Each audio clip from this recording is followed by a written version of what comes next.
Գիրք Ելից, գլուխ 13, Անդրանիկների նվիրումը։ Եվ Տերը խոսեց Մովսեսի հետ ասելով. սրբիր ինձ համար ամեն մի անդրանիկի Իսրայելի որդիների մեջ, ամեն արգանդ բացող,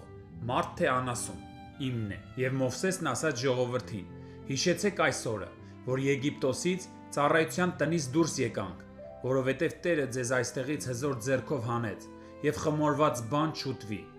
Դուք այսօր եք դուրս եկել Աբիբ ամսում, եւ կլինի, որ երբ Տերը քեզ տանելու լինի քանանացիների, քետացիների, ամորացիների, խևացիների եւ հեբուսացիների երկիրը, որ քեզ տանելու համար հայրերի դերթում արեց, այն կաթ ու մեղր բխեցնող երկիրը, ապա այդ ամսին պետք է կատարես այս ծառայությունը։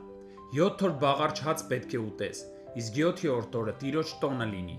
Այն 7 օրերում բաղարջ պետք է ուտվի, եւ քեզ մոտ խմորված հաց չպետք է երևա քո բոլոր սահմաններում։ Եվ այն օրը քո որդուն պետք է պատմես ասելով. սա կատարվում է ի հիշատակ այն բանի, ինչ Տերն արեց ինձ Եգիպտոսից դուրս գալիս,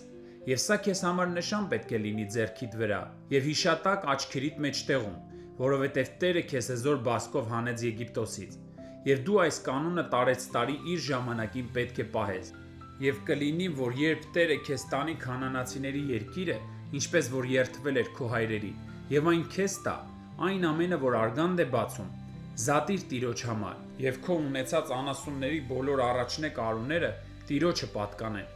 եւ էշի ամեն մի առաջնեկի մի գառնուկով փրկագնես, եւ եթե չփրկագնես, կոտրիր նրա վիզը, եւ քո որդիների մեջ մարդկանցից ամեն առաջնեկի պիտի փրկագնես, եւ կլինի, որ քո որդին վաղը քեզ հարցնի ասելով. սա ինչ է, նրան պիտի ասես, թե Տերը մեզ Եգիպտոսի ծառայության տնից հզոր ձեռքով հանեց, եւ եղավ, երբ Փարավոնը խստացավ եւ չուզեց մեզ արձակել, Տերը Եգիպտոսի երկրում բոլոր առաջնեկներին, մարդկանց առաջնեկներից մինչև անասունների առաջնեկները սպանեց։ Դրա համար ես ամեն արգանդ բացող արուին զոհում եմ Տիրոջը, իսկ իմ որդիների բոլոր անդրանիկներին փրկագնում։ Եվ սա քո ձեռքի վրա նշան եւ աչքերիդ միջև ճակատիդ լինի, որովհետև մեզ Տերը Եգիպտոսից հզոր ձեռքով դուրս բերեց։ Եվ եղավ, երբ Փարավոնն արձակեց ժողովրդին, Աստված այն ժամանակ նրանց փղշտացիների երկրով անցնող ճանապարհով չտարավ, թեև այն մոտ էր, որովհետև Աստված ասաց. միգուցե ժողովուրդը պատերազմը տեսնելով զղջա